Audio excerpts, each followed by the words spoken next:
नमस्कार दोस्तों, आप सभी का एक नई कहानी में स्वागत है। इस कहानी के बारे में ज्यादा कुछ कहने की जरूरत नहीं है क्योंकि कहानी अपनी पहचान खुद बनाती है। आप कहानी सुन सकते हैं, क्या पता ये कहानी आपके दिल में भी अपनी पहचान बना ले।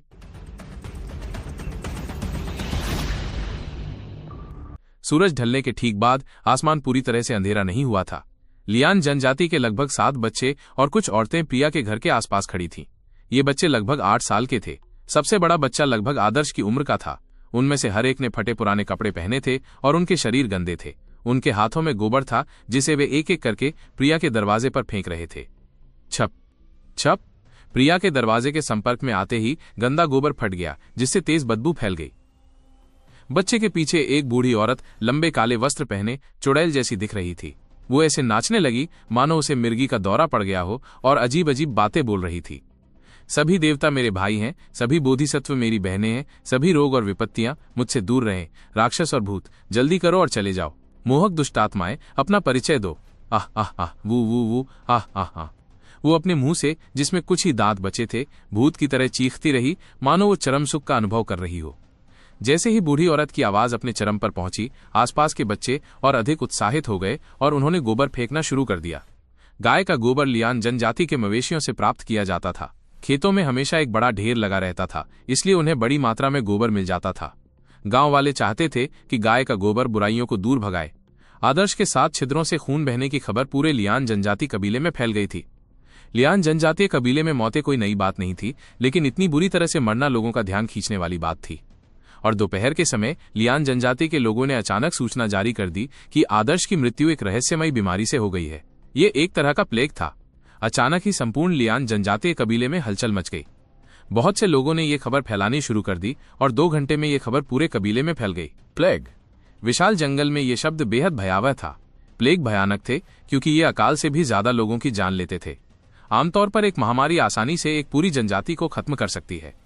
प्राचीन चीन में प्लेग से बच निकलना संभव था, लेकिन बादलों के जंगल में प्लेग का होना मौत की सजा के बराबर था। भागने के लिए कोई जगह नहीं थी। विशाल जंगल में भागने का नतीजा सिर्फ खूंखार जानवरों द्वारा खाए जाने के रूप में होता था। विशाल जंगल के नागरिक महामारी से बुरी तरह भयभीत थे। विशाल जंगल में चिकित्सा सुविधाएं पिछड़ी हुई थीं, चाहे वे जड़ी बूटियां हों या डॉक्टर, उनकी संख्या कम थी। लेकिन प्लेग के सामने वे वहां बैठकर मौत का इंतजार नहीं करते थे। इस प्रकार विशाल जंगल के नागरिकों ने प्लेग का मुकाबला करने के लिए कई तरीकों का आविष्कार किया और सबसे आम तरीकों में से एक चुड़ैल भूत भगाने का तरीका था।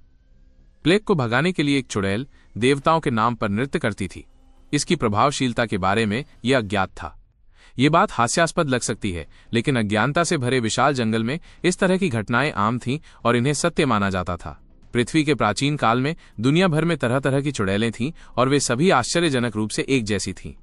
इसके अलावा विशाल जंगल के निवासियों का मानना था कि गाय के गोबर या कुत्ते के खून से बुराई को दूर भगाया जा सकता है। कुत्ते का खून बहुत दुर्लभ था क्योंकि आदिवासी लोग अपनी भूख मिटाने के लिए इसे बहुत पहले से पीते आ रहे थे।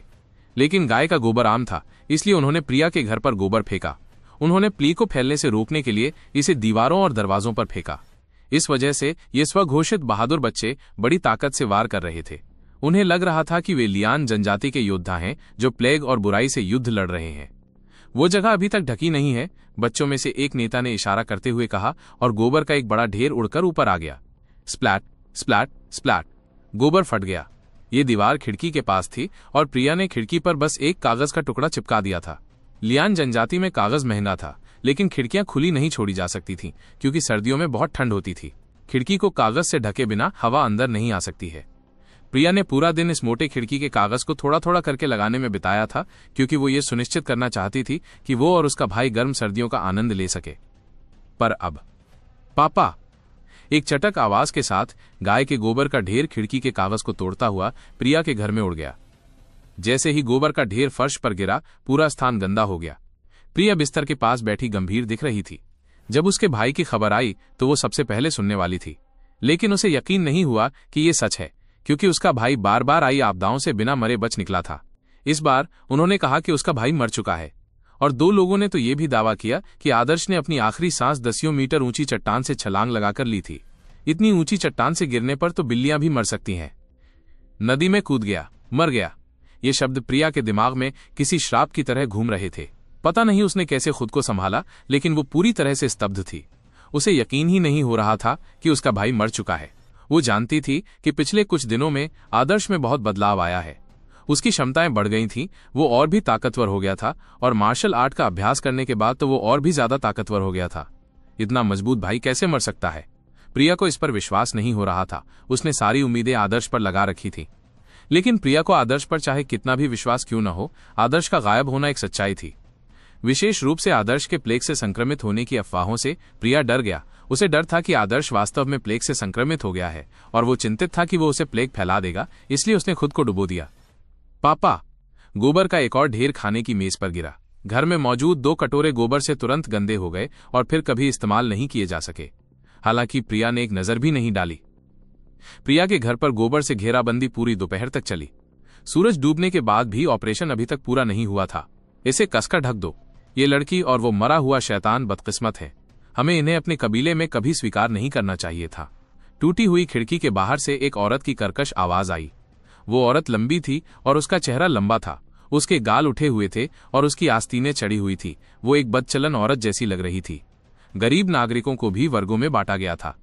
लियान जनजाति के कबीले में जिनका उपनाम लियान था, उनके साथ बेहतर व्यवहार किया जाता था। उन्हें कभी कभी कबीले में विशेष अधिकार भी प्राप्त होते थे, क्योंकि उनका उपनाम भी लियान जनजाति के नेताओं के समान ही था। बोलने वाली महिला का उपनाम लियान था। उसका नाम कर्कशा लियान था। उसे आंटी कर्कशा के नाम से जाना जाता था।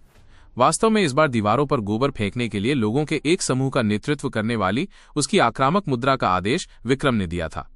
विक्रम एक तूफान खड़ा करना चाहता था और उसने स्वाभाविक रूप से लोगों के बीच बच्चों की देखभाल करने के लिए एक व्यक्ति को ढूंढ लिया ताकि वो आग को भड़का सके। मुझे लगता है कि घर को जला देना ही बेहतर होगा ताकि कोई गंदी चीज बाहर ना आ सके। क्या तुम्हें पता है, कृपाण के पिता ने उस बच्चे को अपनी आंखों से बीमार होते देखा था। उन्होंने तो यहां तक कहा था कि बच्चे को न सिर्फ प्लेग हो गया था, बल्कि उस पर भूत प्रेत का साया भी पड़ गया था। उसी समय कृपाण के पिता ने उस बच्चे को छुआ और उसे लगा जैसे किसी सांप ने उसे डस लिया हो। ये कोई साधारण बात नहीं है। जरा सोचो, इस छोटे से कमीने की जिंदगी कितनी सस्ती है, कुत्ते से भी सस्ती। फिर लॉर्ड वेदांत ने उसे कैसे चुना? और सोचो, उसे मार्शल आर्ट का महारथी कहा गया था। ये कैसे संभव है? लॉर्ड वेदांत को शायद पता न हो और शायद तुम्हें भी पता न हो। वो तो निकम्मा था, किसी भिखारी से अलग नहीं। वो तो किसी औरत से भी कमजोर था। मार्शल आर्ट का महारथी, वाह रे! हम सिर्फ तभी समझ सकते हैं जब उस पर भूत सवार था, तभी कोई निकम्मा अचानक इतना ताकतवर बन सकता है। ऐसा इसलिए था क्योंकि उस पर भूत सवार था। जब भूत उसके अंदर था तो वो ताकतवर था, लेकिन भूत के जाते ही उसकी मौत हो गई। कर्कशा लियान ने अजीब सी आवाज में कहा और आदर्श की कहानी को एक जिंदा ज़ॉम्बी के रूप में पुराने जमाने में पेश किया। पिछले दिनों कर्कशा लियान जब भी किसी से मिलती यही बकवास करती। ये उसे विक्रम ने ही सिखाया था। चूंकि विक्रम खुद ऐसा नहीं कर सकता था, इसलिए उसने कर्कशा लियान को अफवाहें फैलाने की इजाजत दे दी। आदर्श की स्पष्ट प्रतिभा को समझाने के लिए भूत प्रेत का इस्तेमाल करके बहुत से लोग उस पर यकीन करने को तैयार हो गए। आखिरकार जिस आदर्श को वे जानते थे, वो मार्शल आर्ट का प्रतिभाशाली खिलाड़ी तो नहीं हो सकता था। ऐसा करने से विक्रम का पूर्ण अधिकार बरकरार रह सकता था। वो लियान जनजाति के कबीले का सबसे प्रतिभाशाली व्यक्ति था और कोई भी उसका मुकाबला नहीं कर सकता था। इससे जनजाति को विश्वास हो गया कि केवल विक्रम के माध्यम से ही उन्हें गौरव की ओर ले जाया जा सकता है। चाची कर्कशा जो कहती हैं वो सही है। तो उस पर भूत सवार था। मैंने पहले ही कहा था कि कमजोर आदर्श मेरे भोला से ज्यादा प्रतिभाशाली नहीं हो सकता। कुछ महिलाओं ने भी उनके जैसा ही उपनाम अपनाया क्योंकि उनका उपनाम लियान था और यही लियान जनजातीय कबीले की नींव थी। हालांकि कमरे में प्रिया ने इन सब बातों पर ध्यान नहीं दिया। आदर्श, तुम कहाँ चले गए? तुम वापस क्यों नहीं आए? प्रिया हक्की बक्की रह गई। हालांकि उसे पता था कि उसकी उम्मीदें कम हैं, फिर भी उसने ये मानने से इनकार कर दिया कि आदर्श मर गया है। इस समय लियान आदिवासी कबीले के कुलपति परिसर में भीम दौड़कर अंदर आया और उत्साहित होकर आदर्श के घर की स्थिति के बारे में विक्रम को बताया। युवा मास्टर विक्रम के पास वाकई बेहतरीन योजनाएं हैं। आदर्श का घर अब पूरी तरह गोबर से सना हुआ है। हा हा हा। भीम हंसा और विक्रम ने चुपचाप अहम कहकर हाथ हिलाते हुए कहा, चले जाओ और कभी कभी प्रिया के घर पर ध्यान दिया करो और मुझे रिपोर्ट किया करो। हाँ हाँ, ये छोटा बच्चा जाएगा। भीम ने घर से बाहर निकलते हुए झुककर उसके आदेश स्वीकार कर लिए। भीम का मूड अच्छा था। उसे लग रहा था कि विक्रम उससे प्यार करने लगा है क्योंकि वो उसे काम दे रहा था। भीम के जाने के बाद विक्रम ने शांति से अपने लिए 1 कप चाय बनाई। फिर उसने एक और कप पूरा भर दिया। इसी समय पीछे के कमरे से एक पीले वस्त्र पहने बुजुर्ग बाहर आए। वो हंसते हुए उस चाय के कप को उठाया जिसे विक्रम ने भरा था और एक घूंट लिया। ये बुजुर्ग लियान जनजातीय कबीले का कुलपति था। विक्रम, तुमने इस मामले में अच्छा किया। मैं सचमुच बूढ़ा हो गया हूं। बुजुर्ग ने सिर हिलाया। पिछले कुछ महीनों से लियान जनजाति के हर मामले को विक्रम ही निपटाता था। विक्रम ने बलवान आदमियों से उजड़ी हुई हड्डियों को साफ करवाया था, जिससे पीले वस्त्रधारी बुजुर्ग चिंतित हो गए थे, क्योंकि उजड़ी हुई हड्डियों को साफ करने से मौतें हो सकती थीं और भूखमरी के कारण कुछ ही समय में लोग दंगे करने लगे। भले ही विक्रम ने उन लोगों के जीवन की क्षमता को बाहर निकालने और उनकी स्थिति को स्थिर करने के लिए रक्त पतला करने वाली गोली का इस्तेमाल किया हो, लेकिन ये एक अस्थिर तरीका था, क्योंकि इससे उनकी जीवन शक्ति का अत्यधिक दोहन होता। कुछ ही दिनों में वे लोग फिर से बीमार पड़ जाते और मर जाते। जब मामला उजागर हुआ तो लियान आदिवासी कबीला अभूतपूर्व दबाव में आ गया। अगर इसे ठीक से नहीं संभाला गया तो लोगों में दंगा भड़क जाएगा। इससे जान माल का नुकसान होगा और उजड़े हुए अस्थि पंजर के परिष्करण पर असर पड़ सकता है। इसके परिणाम विनाशकारी होंगे। लेकिन पीले वस्त्रधारी बुजुर्ग को विश्वास नहीं हो रहा था कि विक्रम ने बीमारी फैलने से पहले ही सारा दोष मृत आदर्श पर डाल दिया था। यदि ऐसा है तो भले ही उजाड़ हड्डियों को परिष्कृत करने वाले मजबूत लोग मर गए हों, किसी को भी संदेह नहीं होगा। वे सभी ये मानेंगे कि आदर्श को शुरू में एक अजीब बीमारी हो गई थी और वो प्रेतग्रस्त हो गया था। आदर्श ने अपनी अजीब बीमारी उन लोगों में फैला दी जो उजाड़ हड्डियों को साफ कर रहे थे। ये बीमारी आगे चलकर एक महामारी बन गई। इसके अलावा आदर्श का कब्जा जनजाति के लिए एक अशुभ संकेत होगा। उस समय लोगों को विश्वास हो गया कि आदर्श ने ही सभी की मृत्यु का कारण बना है। इस तरह लोग सिर्फ आदर्श से नफरत करेंगे, विक्रम से नहीं, और नए मजबूत लोग होंगे जो उजाड़ हड्डियों को निखारने के लिए तैयार होंगे और सब कुछ सही हो जाएगा। यही विक्रम के इस मामले को निर्देशित करने का मुख्य कारण था। इसे एक तीर से दो शिकार कहा जा सकता है। इससे न केवल वह स्वयं को पूर्ण अधिकार के साथ जनजाति में नंबर 1 प्रतिभाशाली व्यक्ति के रूप में स्थापित कर सकेगा, बल्कि वह उजाड़ हड्डियों का भी सुचारू रूप से शोधन सुनिश्चित कर सकेगा। ये तो बस कुछ छोटी मोटी तरकीबें हैं। दादाजी ने कुछ ज्यादा ही सोच लिया है, विक्रम ने लापरवाही से कहा। फ्रॉस्ट पाइथन के जहर और खून पतला करने वाली गोली के असर से 3 से 5 दिनों में जो लोग इन वीरान हड्डियों को साफ कर रहे थे, उनकी मौत हो जाएगी। उस समय लोग गुस्से में होंगे। वे आदर्श के घर पर यूं ही गोबर नहीं फेंकेंगे, बल्कि शायद सीधे घर को जला देंगे। विक्रम ने यह कहते हुए चाय की चुस्की ली और रुमाल से धीरे से अपना मुंह पोंछा। उसकी चाल बेहद शालीन थी।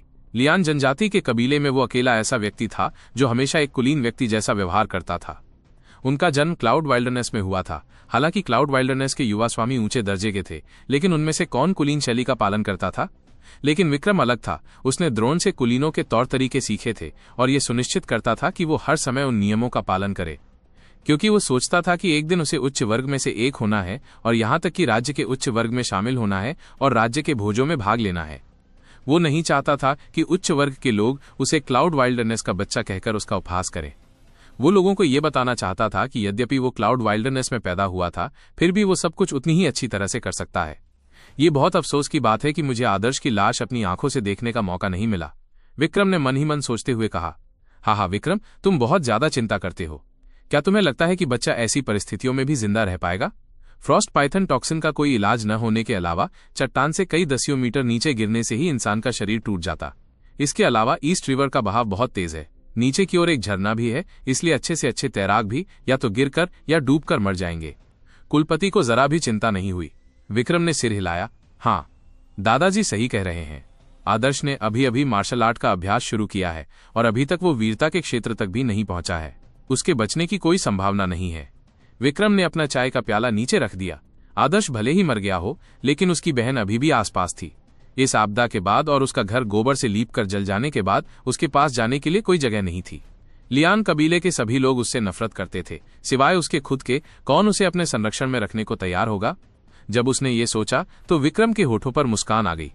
देर सवेर ये लड़की उसके हाथों में पड़ ही जाएगी। उसे थोड़ा कष्ट सहने देने से उसका व्यवहार नरम पड़ जाएगा। वो ज्यादा विनम्र हो जाएगी।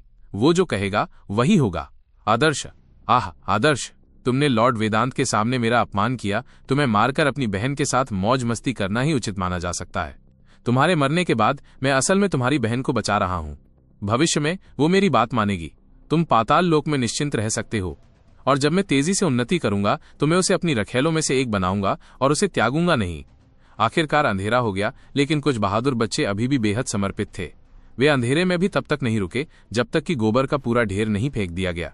प्रिया के दरवाजे और दीवारें ही नहीं, बल्कि नींव भी गोबर के एक छोटे से ढेर में दब गई थी। शाबाश, कर्कशा ने ताली बजाई। वो पहले तो लड़कों के सिर छूकर उन्हें प्रोत्साहित करना चाहती थी, लेकिन उसे एहसास हुआ कि वे गंदे हैं और उसने अपना हाथ वापस खींच लिया। कल कर्कशा के पास आना, कर्कशा तुम्हें मिठाई खाने को देंगी। ये मिठाइयां बेशक विक्रम की थीं।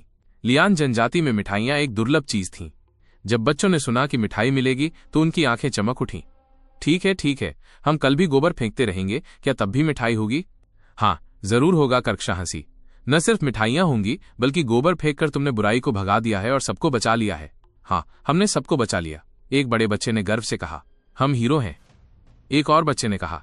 इस उम्र में सभी बच्चे हीरो बनने के सपने देखते हैं। वे आसमान में उड़ने वाले योद्धा बनना चाहते थे क्योंकि ये बहुत प्रभावशाली होता। इस समय घास में 2 जोड़ी काली आंखें ये सब देख रही थीं। ये आदर्श की आंखें थीं। बच्चों और गांव वालों की बातचीत से उसे घटना की पूरी जानकारी मिल गई थी, इसलिए आदर्श को भी अंदाजा हो गया था कि ये सब विक्रम की योजना थी। उसने अपनी मुट्ठियां भींच लीं और उसकी आंखों में हत्या की भावना उभर आई। प्लेग का बहाना बनाकर सारा दोष उसी पर मढ़ दिया गया। ये कदम बहुत ही घिनौना था और गांव वालों की बुद्धि के कारण वे इसे समझ नहीं पाए। उन्हें उस गोली के बारे में कैसे पता चला जो उनकी जीवन शक्ति को बढ़ा सकती है? उन्हें कैसे पता चला कि उजड़ी हुई हड्डियों में ऐसे जहरीले तत्व होते हैं जो परिष्कृत करने पर जानलेवा हो सकते हैं? उनमें से कई ऐसे थे जिन्होंने 2 महीने पहले तक उजाड़ हड्डियों के बारे में सुना भी नहीं था। गरीब लोग भूख और ठंड से जूझते रहे थे। खाने के अलावा उनके दिमाग में किसी और चीज को जगह देने का कोई जरिया नहीं था। अगर आप उन्हें शब्दशः समझा भी दें तो भी शायद वे समझ ना पाएं। धत तेरी की! आदर्श की आंखें ठंडी हो गईं। अगर वो खुद को दिखाता तो ये विक्रम पर युद्ध की घोषणा करने जैसा होता। आदर्श अपने हाथ को जानता था। उसकी साधना अभी भी मेरिडियन क्षेत्र में थी, लेकिन ये टेम्पर्ड बॉडी ड्रैगन पल्स अवस्था तक पहुंच गई थी। जहां तक विक्रम की बात है, वो पर्पल ब्लड क्षेत्र की दहलीज पर था और क्यूई गैदरर क्षेत्र के शिखर पर था।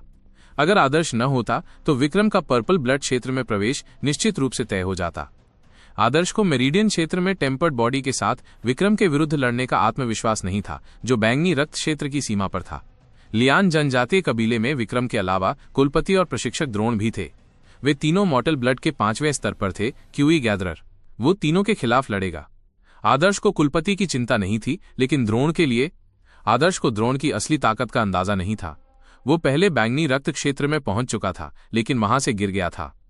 न केवल द्रोण का स्तर अधिक था, बल्कि द्रोण के पास आदर्श की तुलना में अधिक समृद्ध युद्ध अनुभव भी था। जहां तक आदर्श की बात है, ड्रैगन रिप टाइगर बूनफिस्ट के अलावा उसने कभी कोई अन्य आक्रामक मार्शल कौशल नहीं सीखा था और न ही कोई आंदोलन कौशल जानता था। युद्ध कौशल के मामले में आदर्श में कमी थी। मार्शल आर्ट के मामले में वो शुरुआती दौर में था। इसलिए आदर्श शांत हो गया और योजनाएं बनाने लगा। विक्रम, मैं ये सुनिश्चित करूंगा कि तुम तड़प तड़प कर मरो। आदर्श ने अपनी मुट्ठियां कस ली। वो मूल रूप से पृथ्वी से था और इस अजीब दुनिया में सुरंग बनाकर आया था जहां शक्ति का बोलबाला था। आदर्श पहले किसी की सीधे हत्या नहीं करना चाहता था, लेकिन आज के बाद उसने विक्रम को मारने की ठान ली थी। विक्रम ने आदर्श को 2 बार चुपके से नुकसान पहुंचाया था, लेकिन आदर्श कभी इतना गुस्सा नहीं हुआ था। विक्रम को प्रिया के साथ ऐसा कभी नहीं करना चाहिए था। उसकी बहन अकेली और असहाय थी। 15 साल की लड़की होने के नाते उसे पूरे कबीले के आरोपों का सामना करना पड़ा। और जब वे ताकतवर लोग अपनी बीमारी से मर जाते हैं तो विक्रम को आदर्श पर दोष मढ़ने के लिए कुछ भी करने की जरूरत नहीं पड़ती। उस समय पीड़ितों के परिवार प्रिया के साथ क्या करते, यह अकल्पनीय था। यदि इस समय विक्रम प्रकट हुआ और प्रिया के साथ कुछ भी करना चाहता तो उसके पास विरोध करने का कोई रास्ता नहीं होता। आदर्श ने घास से एक कंकड़ उठाया और उसे कर्कशा के चेहरे पर फेंक दिया। पापा! ये कंकड़ सीधे कर्कशा के चेहरे पर लगा। आउच! कर्कशा नीचे झुकते हुए चीखी। उसने दर्द से अपना चेहरा ढक लिया। उसका चेहरा नीला काला पड़ गया था। किसने मुझे मारने की हिम्मत की? कर्कशा ने गुस्से से कहा। उसके आसपास के बच्चों ने तुरंत सिर हिलाकर कहा कि इसका उनसे कोई लेना देना नहीं है। आदर्श ने कोई जानलेवा वार नहीं किया। हालांकि उसके मन में दुष्ट महिलाओं को मारने की इच्छा थी, लेकिन वो जानता था कि अगर उसने कर्कशा के साथ कुछ किया तो विक्रम को शक हो जाएगा। उसे कर्कशा का कर्ज याद आएगा। 1 महीने में, ज्यादा से ज्यादा 1 महीने में वो ब्याज समेत कर्ज वसूल कर लेगा। उस कपटी औरत को इसकी कीमत चुकानी पड़ेगी। इस समय कर्कशा के बगल वाला लड़का अपने नितंबों को पकड़ते हुए उछल पड़ा। मुझे किसने मारा? ये बच्चा बच्चों का सरगना था। ये मैं नहीं हूं। ये मैं भी नहीं हूं। कई लोगों ने जल्दी से स्पष्टीकरण देते हुए मामले से खुद को अलग कर लिया, लेकिन इस समय चीखें एक के बाद एक गूंजने लगीं। आदर्श के हाथ बहुत तेज थे। वो जो कंकड़ फेंकता था वे अच्छी तरह से निर्देशित और नियंत्रित थे। जैसे ही कंकड़ बच्चे पर लगता वो उछलकर रात में गायब हो जाता। इससे बच्चों को पता ही नहीं चलता था कि उन्हें क्या मारा गया है और न ही उन्हें पता चलता था कि कंकड़ कहां से आए हैं। क्या हुआ? बच्चों को पता था कि कुछ गड़बड़ है। रात काफी हो चुकी थी और वे बुराई से मुक्ति का वीरतापूर्ण कार्य कर रहे थे। रहस्यमयी वस्तुओं से टकराने के बाद उनके पसीने छूटने लगे। वहां भूत है! एक अनजान बच्चा चिल्लाया और उसके साथ ही बाकी बच्चे डर के मारे भाग गए और पलक झपकते ही वे तितर बितर हो गए। कर्कशा और भी अधिक भयभीत हो गई क्योंकि भागते समय वो लड़खड़ा गई। गांव के लोग विशेष रूप से राक्षसों और भूतों जैसी अलौकिक शक्तियों से डरते थे। बच्चों के तितर बितर हो जाने के बाद आदर्श ने आसपास का निरीक्षण किया ताकि ये सुनिश्चित हो सके कि वहां कोई नहीं है, और फिर वो भूत की तरह दीवार फांदकर अपने घर की ओर चला गया। आंगन गोबर से भरा था, लेकिन आदर्श पहले ही मेरिडियन क्षेत्र में पहुंच चुका था और उसे एक संयमित शरीर प्राप्त हो चुका था, इसलिए वो कुंग फू गुरु जैसा ही था। एक ही सांस में उसने गोबर का पूरा सागर पार कर लिया था। आदर्श ने अपने जूते गंदे किए बिना ही आंगन पार कर लिया। उसने खाली जगह को धक्का दिया और हवा का एक झोंका आगे आया, जिससे दरवाजा खुल गया और आदर्श घर में प्रवेश कर गया। घर के ठीक सामने चूल्हा था। वहां कोई रोशनी नहीं थी, इसलिए चारों तरफ घना अंधेरा था, लेकिन बेडरूम में खिड़की गोबर से पटी हुई थी, जिससे थोड़ी सी चांदनी अंदर आ रही थी। आदर्श चांदनी में प्रिया का दुबला पतला शरीर साफ देख सकता था। उसका चेहरा, उसके कंधे लोगों को उसे असीम प्रेम देने के लिए प्रेरित करते थे। कौन? आदर्श के गायब होने के बाद प्रिया दुख और चिंता में डूब गई थी, लेकिन वो अभी भी बेहद सतर्क थी। जैसे ही उसे कोई आवाज सुनाई देती, वो अपने पास रखे तीर को पकड़ लेती। प्रिया एक अडिग लड़की थी। वो लगातार मजबूत बनने का प्रयास करती थी, लेकिन उसके रहने की परिस्थितियों ने उसे ये विचार दिया कि घर में एक आदमी के बिना जीवन दुखद होगा। अपने भाई के साथ उसकी जिंदगी उसके इर्द गिर्द ही घूमती थी। भाई के बिना उसने अपना आध्यात्मिक सहारा खो दिया था, और विशाल जंगल में अकेली रहने वाली लड़की को बदमाशी का शिकार होना ही पड़ता। इसके अलावा आदर्श ने पहले ही प्रिया को चेतावनी दी थी कि विक्रम उसे चाहता है, इसलिए प्रिया पिछले दिन से तीर से अलग नहीं हुई थी। बहन, मैं हूं आदर्श, आदर्श ने कांपती आवाज में कहा, जैसे ही उसने घर को गोबर से भरा देखा। प्रिया को इस गंदगी के बीच देखकर उसके गले में एक गांठ सी आ गई, जो उसे रोने पर मजबूर कर रही थी। प्रिया दंग रह गई। अंधेरे में उसने चांदनी की रोशनी में आदर्श का चेहरा देखा। हालांकि चेहरा धुंधला था, फिर भी वो उस जानी पहचानी आकृति को कैसे नहीं पहचान पाई। आदर्श! प्रिया आंखों में आंसू लिए आगे दौड़ी और आदर्श को कसकर गले लगा लिया। आदर्श, तुम ठीक हो? जब तक तुम ठीक हो, जब तक तुम ठीक हो। प्रिया की आवाज में जोर था। उसने अपनी दोनों बाहों की पूरी ताकत लगाकर आदर्श को गले लगा लिया। उसे डर था कि जैसे ही वो उसे छोड़ेगी, आदर्श गायब हो जाएगा। प्रिया ने उसे कसकर गले लगा लिया था। आदर्श उसके कांपते शरीर और तेज दिल की धड़कन को महसूस कर सकता था। आदर्श अपनी गर्दन पर एक गर्माहट महसूस कर सकता था। ये प्रिया के आंसू थे। बहन, मैं ठीक हूं, मुझे पता है, मुझे शुरू से ही पता था, प्रिया चिल्लाई। हालांकि उसने कहा कि उसे पता है, लेकिन वो निश्चिंत नहीं थी। उसे न तो गोबर से दीवारों को लीपने के अपमान की परवाह थी, न ही उस नीच औरत के शापों की। उसे बस यही फर्क पड़ता था कि उसका भाई वापस आएगा या नहीं। अब आखिरकार ये एक लंबे इंतजार के बाद हुआ था। चलो चले बहन, हमें ये जगह छोड़नी होगी, हम अब इस गांव में नहीं रह सकते। आदर्श के अचानक कहे शब्द प्रिया के लिए मानो बिजली का झटका थे, जो भावनाओं के उतार चढ़ाव से गुजर रही थी। अगर हम यहां नहीं रुकेंगे तो कहां जाएंगे? क्या आप कह रहे हैं कि बादलों के जंगल में चले जाएं? एक सामान्य व्यक्ति के पास अपने आदिवासी कबीले को छोड़ने का कोई रास्ता नहीं था। आदिवासी कबीले को छोड़ने का मतलब था कि उसके पास भोजन का कोई स्रोत नहीं होगा, इसलिए क्लाउड वाइल्डरनेस में जाना उनके लिए मौत के मुंह में जाने के समान था। हम पीछे के पहाड़ों पर जा सकते हैं, अपना सारा खाना साथ ले आओ। हम पीछे के पहाड़ पर एक ट्री हाउस बनाएंगे और वहां 1 महीने तक रहेंगे। आदर्श ने पहले ही इसकी योजना बना ली थी। उसे कोई देख नहीं सकता था और अब लियान कबीले में उसका रहना नामुमकिन था। सबसे अच्छा उपाय था कि वो दूर पहाड़ों में छिप जाए। पीछे के पहाड़ विशाल थे और उनमें कोई जड़ी बूटियां नहीं थी। आमतौर पर वहां बहुत कम लोग जाते थे। पीछे पहाड़ों पर? जब हमारा खाना खत्म हो जाएगा तो क्या होगा? तब हम कहां जाएंगे? हम इसे खत्म नहीं करेंगे। बहन प्रिया, हिम्मत रखो। आदर्श मुस्कुराया। उसने बूढ़े से ढेर सारा मांस लिया था। ये कई महीनों के लिए पर्याप्त था और 1 महीने में राज्य का चुनाव होना था, इसलिए आदर्श जरा भी चिंतित नहीं था। उस समय वो स्पष्ट रूप से कर चुका देगा। विक्रम, भीम, करकशा और उन सभी को जिन्होंने उसे धमकाया था, उनकी सजा मिलेगी। आदर्श ने प्रिया को उनका सामान इकट्ठा करने में मदद की। दरअसल अंदर वाले कमरे में सिर्फ खाने का एक थैला और बिस्तर ही बचा था, जो गोबर से सना नहीं था। सारे कटोरे और प्लेटें गोबर से सने हुए थे और अब इस्तेमाल के लायक नहीं थे। ओह, कोई है। आदर्श ने खुद को छुपा लिया और चांदनी में उसने कुछ लोगों को धीरे से आंगन का दरवाजा धकेलते देखा और गोबर से भरे आंगन में चला गया। ये चाची सरला, चाचा मंद और उनकी बेटी कोमल थे, जो अगले दरवाजे से आए थे। चाची सरला अक्सर आदर्श को खाना उधार देती थीं। आदर्श ने पहले भी उन्हें बेकन का एक बड़ा हिस्सा दिया था, जो उन्हें चाची सरला को मिला था। चाची सरला की बेटी कोमल आदर्श की ही उम्र की थी और बचपन में उसके पीछे पीछे घूमती रहती थी। उस समय वो अक्सर अपने शोषण के कारण कीचड़ में सनी रहती थी, लेकिन अब वो काफी शांत हो गई थी और उसका स्वभाव एक जवान औरत जैसा था। छोटी बच्ची प्रिया, आंटी तुम्हें खाना देने आई हैं। तुमने पूरे दिन कुछ नहीं खाया। आंगन गोबर से भरा था और चाची सरला परेशान थी। उन्हें नहीं पता था कि आदर्श को क्या बीमारी हो गई है। वो बिल्कुल अच्छा बच्चा था जिसे कुछ दिन पहले लॉर्ड वेदांत ने चुना था, और गांव वालों ने कहा था कि आखिरकार वो कुछ बन गया है और उसके परिवार को सोना मिल गया है। लेकिन कुछ ही दिनों में एक शब्द से ये सब खत्म हो गया। स्वर्ग सचमुच अंधा था। चाची सरला इस बात से निराश थी कि घर से कोई रोशनी नहीं आ रही थी। क्या बहन प्रिया और भाई आदर्श चले गए हैं? बाहर से कोमल की उदास और कांपती हुई आवाज आई। आदर्श ने खिड़की से झांका तो देखा कि उसकी ही उम्र की एक छोटी लड़की दरवाजे पर खड़ी थी। उसका चेहरा सेब जैसा गोल था और उसके चेहरे पर आंसू थे। आदर्श ने आह भरी। इस गरीब और भावनाहीन लियान आदिवासी कबीले में भी अभी भी इस आंटी जैसे लोग थे और एक युवा लड़की जो अभी भी उसे याद करती थी। जब कोमल ने उसे चुना था तो गांव वालों ने उसकी चापलूसी शुरू कर दी थी, लेकिन ये कोई बड़ी बात नहीं थी। जब सबको लगा कि उसकी मौत प्लेग से हुई है तो उन्होंने उसकी निंदा की। यही सच्चाई उनके मन में घर कर गई थी। आदर्श ने प्रिया को आंख मारी। प्रिया समझ गई और बोली, सरला आंटी अंदर मत आइए, मैं पहले से ही सो रही हूं, आपके पैर रखने की भी जगह नहीं है। और प्रिया ने और कुछ नहीं कहा। आंटी सरला ने आह भरी क्योंकि उन्हें पता था कि प्रिया को प्लेग के संक्रमण की चिंता है। उन्होंने बस एक जगह साफ की और सामान दरवाजे के पास रख दिया। छोटी बच्ची प्रिया, मैंने तुम्हारे लिए सूप नूडल्स का एक कटोरा बनाया है, मैं इसे यहां रख देती हूं, तुम भी इस कटोरे का इस्तेमाल कर सकती हो, मैं पहले निकल जाऊंगी। एक गरीब गांव में बुरे लोगों का होना आसान था, लेकिन दयालु लोगों का होना मुश्किल था, क्योंकि 1 इंच देने पर मील ले लेने की धारणा प्रचलित थी। आदर्श ने चाची सरला को कुछ बेकन दिया था और चाची सरला कुछ सूप नूडल्स लाई थी। उस जमाने में सूप नूडल्स एक दुर्लभ वस्तु थी।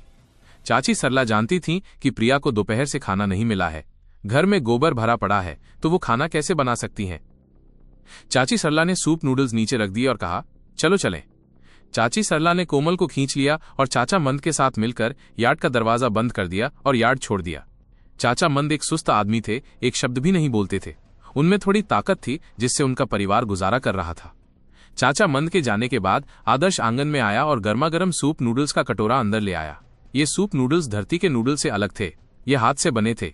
हर छोटे और मोटे नूडल्स पर चाची सरला के नूडल्स की छाप थी। भविष्य में मैं उनका बदला चुकाऊंगा। जिन्होंने मुझे नुकसान पहुंचाया मैं उन्हें याद रखूंगा, जिन्होंने मेरे साथ अच्छा व्यवहार किया मैं उन्हें याद रखूंगा। आदर्श ने अपने दिल में ये कहा और प्रिया को पहाड़ों में ले गया। गहरी रात में आदर्श और प्रिया पहाड़ों के पीछे पहुंचे। ये वही जगह थी जिसे आदर्श ने खास तौर पर चुना था।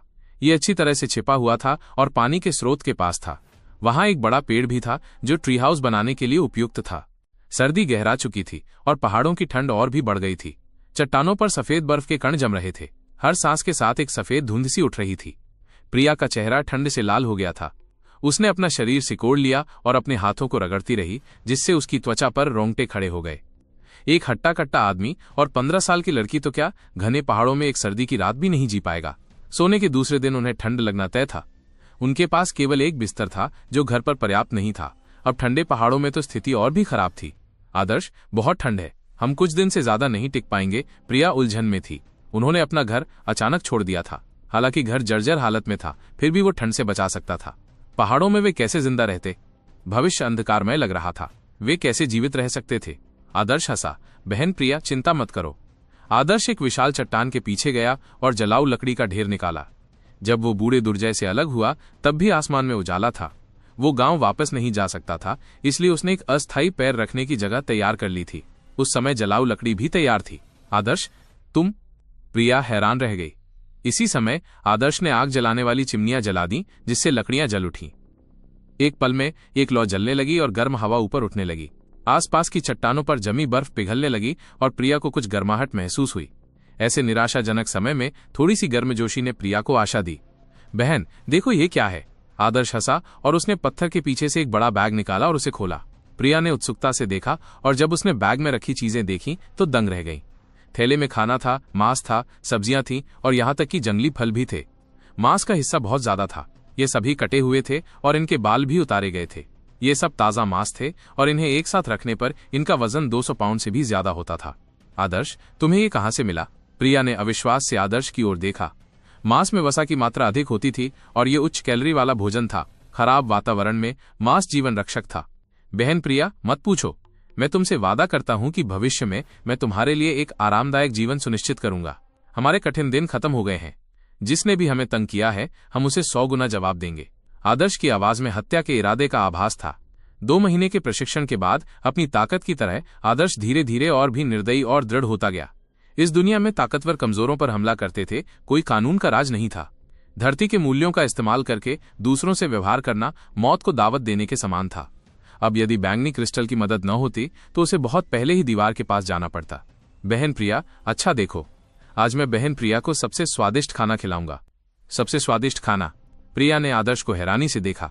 अंधेरी रात में उसकी आंखें चमक रही थीं। उसे लगा कि उस रात जो कुछ भी हुआ वो सब एक सपने जैसा था। बहन प्रिया, तुम्हें खाने के लिए बस इंतजार करना होगा। आदर्श ने ध्यान केंद्रित करना शुरू किया। उसने जिंदगी में अनगिनत व्यंजन बनाए थे, लेकिन उसने इस एक भोजन जितना ध्यान कभी नहीं लगाया था। आदर्श को बूढ़े दुर्जय से खाना पकाने के उपकरणों और मसालों का एक पूरा सेट मिला था। उसने कुछ पुरानी शराब भी ली थी।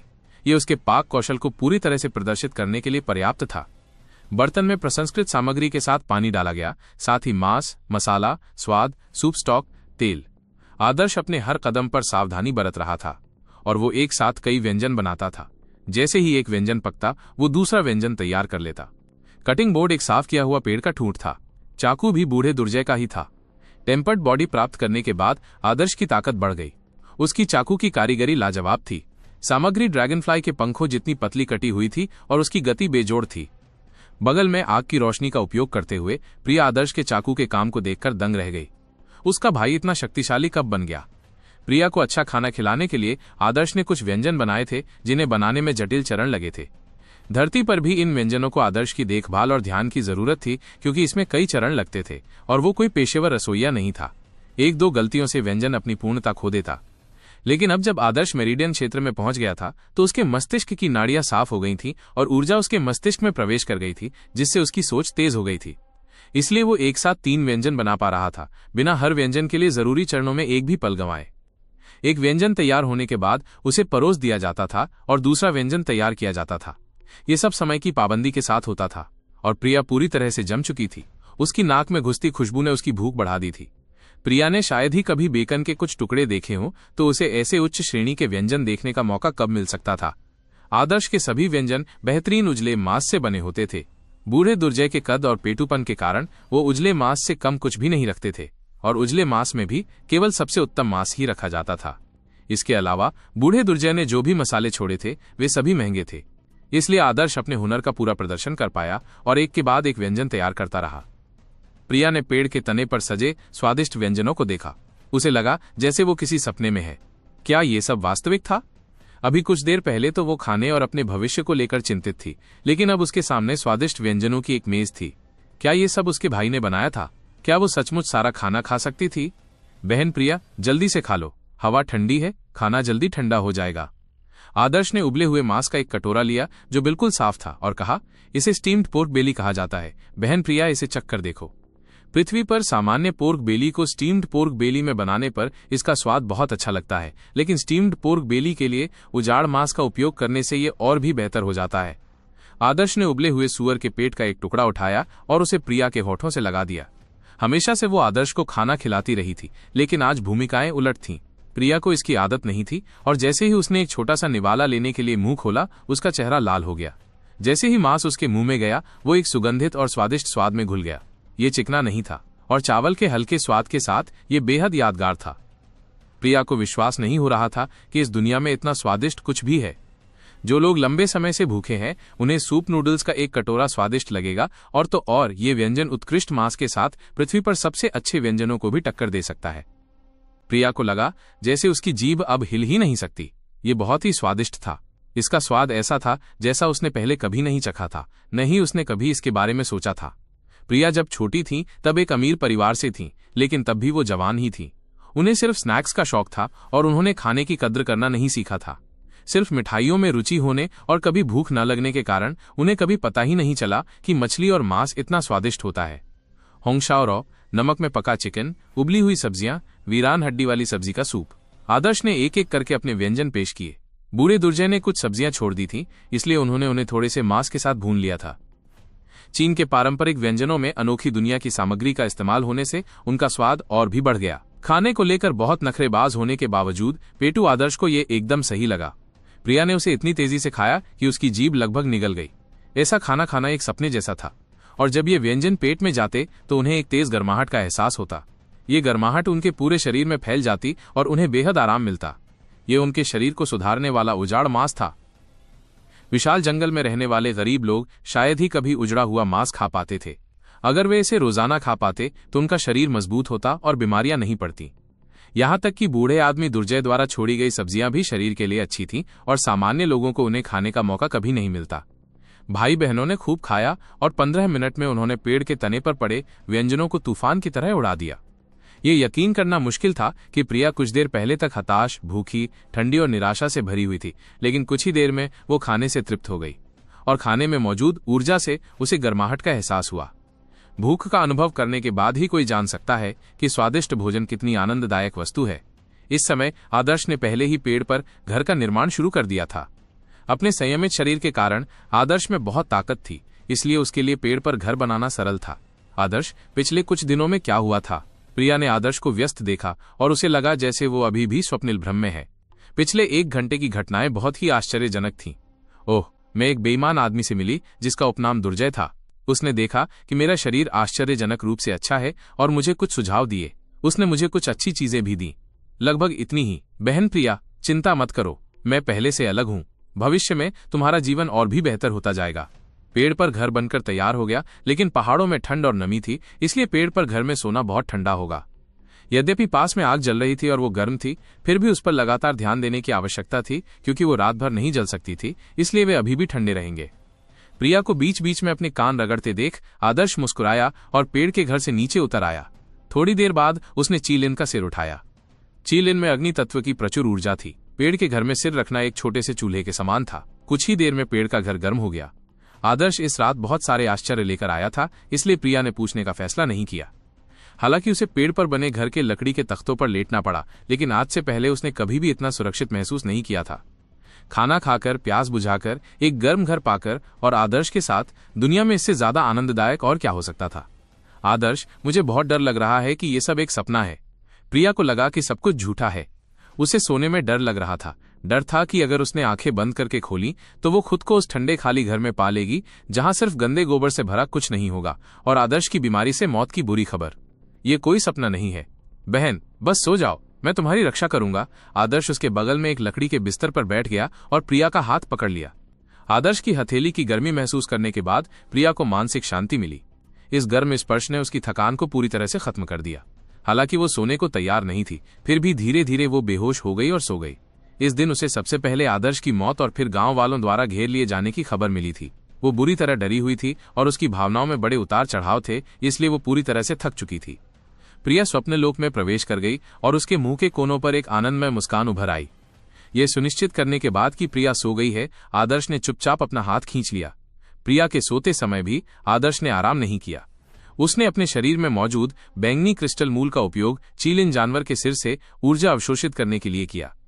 चीलिन जानवर एक वीरान जानवर था और जब आदर्श ने मेरिडियन क्षेत्र में प्रवेश किया था तो उसने फ्रॉस्ट पाइथन की वीरानों की शक्ति को अवशोषित कर लिया था और अनुभव की कमी के कारण उसने इतनी शक्ति सोख ली थी कि उसे ही नुकसान पहुंच रहा था।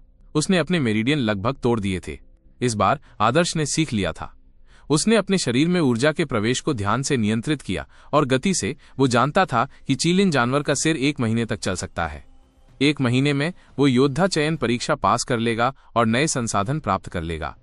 जैसे जैसे रात गहराती गई, आदर्श, जिसने पर्याप्त ऊर्जा अवशोषित कर ली थी, चुपचाप पेड़ के घर से बाहर निकल गया। वो जंगल से होकर गुजरने वाले एक फुर्तीले बंदर की तरह था और जल्दी ही एक खुले स्थान पर पहुंच गया। साफ आसमान और चांदनी के नीचे एक युवक लिनेन के कपड़े पहने हुए था। वो एक पेड़ के नीचे बैठा था और अपनी पीठ पेड़ के तने पर टिकाए हुए था। चांदनी की रोशनी में वो उस हरी भरी प्राचीन किताब के पन्ने पूरी एकाग्रता से पलटने लगा। एक पुराने पेड़ की शाखा से एक पीला पत्ता टूटकर धीरे धीरे खुले हुए पन्नों में से एक पर गिर गया, लेकिन युवक ने उसे धीरे से हटा दिया और अपने समर्पित पाठ में लग गया। यद्यपि रात में अंधेरा था, लेकिन मेरिडियन क्षेत्र में पहुंचने के बाद आदर्श रात में स्पष्ट रूप से देख सकता था जैसे कि दिन हो। तो ड्रैगन डांसिंग द 9 हेवंस सिर्फ एक चाल नहीं है, इसके अलावा 3 और चालें हैं, जिससे पूरे सेट में 4 चालें हो जाती हैं। ज्योति की dragon rip tiger bone fist को देखकर आदर्श के मन में पहले से मौजूद कई सवाल धीरे धीरे साफ हो गए। उस समय जब द्रोण योद्धा तैयारी शिविर के सदस्यों को सिखा रहे थे, इस विचार से कि सदस्यों की सीखने की क्षमता कमजोर थी, उन्होंने सभी चालों को सरल बना दिया था। चालों के पूरे सेट में से केवल सबसे सरल चालें ही सिखाई गईं। अब dragon rip tiger bone fist के पूरे सेट के साथ उन्होंने सभी अंतरालों को भर दिया था। ओह, मिस ज्योति ने यहाँ लिखा है कि हालांकि dragon rip tiger bone fist सरल है, यह आखिरकार एक बुनियादी मुट्ठी तकनीक है और किसी को dragon rip tiger bone fist की दिनचर्या तक सीमित नहीं रहना चाहिए। अगर कोई केवल dragon rip tiger bone fist की दिनचर्या पर ही केंद्रित रहे तो वो अपने पूरे जीवन में केवल dragon rip tiger bone fist के पूर्ण क्षेत्र तक ही पहुंच पाएगा और आगे कोई सुधार नहीं कर पाएगा। ज्योति के शब्दों ने आदर्श को चौंका दिया। उसने तुरंत ज्योति की बातों पर ध्यान केंद्रित किया। ज्योति की लिखावट बहुत सुंदर थी, हर छोटा सा शब्द कोमल और सुंदर था, लेकिन उसकी विषय वस्तु भी भव्य थी। आदर्श को बस उसके झटके महसूस हो रहे थे। ज्योति के नोट्स में dragon rip tiger bone fist के साथ पहुंचने वाला सर्वोच्च क्षेत्र बैंगनी रक्त क्षेत्र का शिखर था। यह तथाकथित पूर्ण क्षेत्र था, लेकिन क्या आगे अभ्यास करने के लिए कुछ बचा था? क्षमा करें, कोई नहीं है। इस बिंदु पर जब तक कोई व्यक्ति और भी उच्च स्तर की साधना तकनीक प्राप्त नहीं कर लेता, तब तक वो और भी उच्च स्तर तक नहीं पहुंच सकता। उदाहरण के लिए वैभव पवित्र तकनीक। यदि किसी के पास इसे प्राप्त करने की क्षमता है तो उसे इसका प्रयोग अवश्य करना चाहिए। लेकिन एक समस्या तो आएगी ही। पहले सीखी गई dragon rip tiger bone fist वैभव पवित्र तकनीक से बिल्कुल अलग थी। दोनों में कुछ खास ऐसा नहीं था जो विरासत में मिल सके। वैभव पवित्र तकनीक वैभव दिव्य साम्राज्य के संस्थापक सम्राट द्वारा बनाई गई थी, जबकि dragon rip tiger bone fist अप्रत्याशित रूप से उनके वंशज सम्राटों में से एक को प्राप्त हुई थी। उनकी विरासत एक जैसी नहीं थी। यदि दो अलग अलग प्रणालियों का एक साथ उपयोग किया जाए तो उनमें कुछ ऐसे भाग होंगे जिन्हें एक साथ मिलाकर पूर्णता प्राप्त नहीं की जा सकेगी। पृथ्वी पर यह ऐसा होगा जैसे कोई हाई स्कूल का छात्र कॉलेज प्रवेश परीक्षा के लिए गणित विषय चुनता है और कॉलेज में प्रवेश करने पर गणित छोड़कर इतिहास का अध्ययन करता है। इसका मतलब ये नहीं कि वो कुछ भी नहीं सीख पाएगा। एक प्रतिभाशाली व्यक्ति आसानी से एक प्रसिद्ध इतिहासकार बन सकता है, लेकिन जो भी हो, पहले सीखा गया गणित बेकार था, क्योंकि ऐतिहासिक लेखों पर शोध करते समय क्या कोई ऐसा विभेदक प्रयोग किया जा सकता था? तकनीक बदलते समय एक समस्या ये होगी कि वैभव पवित्र तकनीक सीखने के बाद dragon rip tiger bone fist बेकार हो जाएगी। इसका इस्तेमाल सिर्फ मॉर्टल ब्लड को तोड़ने और उसे पर्पल ब्लड के शिखर तक पहुंचाने के लिए था। ठीक वैसे ही जैसे एक हाई स्कूल का छात्र केवल कॉलेज में प्रवेश पत्र प्राप्त करने के लिए गणित सीखता है। इसका मतलब था कि ये संसाधनों की बर्बादी थी। एक योद्धा का समय बेहद कीमती होता है। मार्शल आर्ट का अभ्यास करना स्वर्ग के विरुद्ध युद्ध था। उच्चतर लोक में पहुंचने के लिए प्रयास करते रहना जरूरी था और समय बर्बाद नहीं करना था। ज्योति एक ऐसी व्यक्ति थी जो स्वर्ग के विरुद्ध गई थी। वो एक असंभव चमत्कार करना चाहती थी, तो वो ऐसा अपव्यय कैसे बर्दाश्त कर सकती थी? ज्योति की पद्धति दिनचर्या से परे जाकर उसे पूरी तरह से समझना और उसे केवल अपने लिए उपयोग में लाना था। इसलिए दिनचर्या को भूल जाना निराकारता को ग्रहण करना के रूप में भी जाना जाता है, जो आपके अपने मार्शल पथ पर चलने के लिए एक महत्वपूर्ण कदम है। अपनी मार्शल आर्ट की नींव के आधार पर कोई भी व्यक्ति मार्शल आर्ट के उच्च स्तर तक पहुंचने का मार्ग खोज सकता है। इस दौरान सीखी गई तकनीकें, चाहे वे बुनियादी हों, मध्यम स्तर की हों या उन्नत, पूरी तरह से समझी जा सकेंगी और मार्शल आर्ट की अपनी समझ में समाहित हो जाएंगी। इस प्रकार यह व्यर्थ नहीं जाएगा। जब आदर्श ने ऐसा नोट देखा तो उसे एक गंभीर अनुभूति हुई। हाँ, दिनचर्या की सीमाएं होती हैं, लेकिन मार्शल आर्ट की कोई सीमा नहीं है। मैं एक ऋषि बनना चाहता हूं। मैं एक मार्शल आर्ट ऋषि बनना चाहता हूं। आदर्श ने प्रतिज्ञा की और ज्योति द्वारा अंकित dragon rip tiger bone fist पर और भी अधिक गहनता से अध्ययन करना शुरू कर दिया। बिना कहे जन्म का यही फायदा था। ज्योति का जन्म एक बड़े परिवार में हुआ था और उनके कई तरह के रिश्ते और नजरिए थे, इसलिए यह असाधारण था। आदर्श ने केवल 2 महीने तक मार्शल आर्ट का अभ्यास किया था, लेकिन भले ही उसकी धारणा उच्च थी, वो ज्योति के धूल के निशान तक भी नहीं पहुंच पाएगा। अनुभव केवल निरंतर ज्ञान संचय से ही प्राप्त होता है। यहां तक कि एक ऋषि को भी बचपन में बड़बड़ाने से शुरुआत करनी पड़ी थी। आदर्श ने dragon rip tiger bone fist को शुरू से अंत तक पढ़ने में 2 घंटे लगाए। उसने इस पर गहन चिंतन किया और उसे एक महान ज्ञान प्राप्त हुआ। मैं भी मिस ज्योति की समझ पर भरोसा नहीं कर सकता। हर किसी की चीजों की समझ आई है। बहुत सी चीजें सिर्फ समझी जा सकती हैं, उनका वर्णन नहीं किया जा सकता। मुझे अपनी राय खुद बनानी होगी। दूसरों की राय को समझना आवश्यक था, लेकिन वो सिर्फ उन पर निर्भर नहीं रह सकता था। आदर्श ने सावधानीपूर्वक मैनुअल रखा और एक बड़ी चट्टान पर कूद गया। उसका शरीर चीलिन नामक जानवर की अग्नि तत्व ऊर्जा से भरा हुआ था। जब से उसने मेरिडियन क्षेत्र में प्रवेश किया, उसका सबसे बड़ा लाभ यह था कि वो अपने शरीर की ऊर्जा को लचीले ढंग से नियंत्रित कर सकता था। चीलिन की वो पशु ऊर्जा जो उसने पेड़ के घर में अवशोषित की थी, उसके डेनिटियन में बंद हो गई थी। अब आदर्श ने अपना रेनडुअर माई खोलना शुरू किया और उसने अपने शरीर में गर्मी का एक उभार महसूस किया। आदर्श के रेनडुअर माई में गर्मी बह रही थी और बार बार घूम रही थी। धीरे धीरे आदर्श का शरीर तप रहा था, मानो उसने किसी गर्म पानी के झरने में शराब का एक बड़ा बर्तन पी लिया हो। इस शक्ति का उपयोग करते हुए आदर्श ने dragon rip tiger bone fist का प्रदर्शन करना शुरू कर दिया। चीलिन ऊर्जा उसके सिर की ओर दौड़ रही थी और आदर्श को अपनी आत्मा पूरी तरह से शांत महसूस हो रही थी। उसका शरीर बिना किसी विचार के मानो सहज प्रवृत्ति से गति कर रहा हो, स्वतंत्र रूप से हिलने लगा। ऐसी पृथक अवस्था मार्शल आर्ट सीखने के लिए सर्वोत्तम अवस्था थी।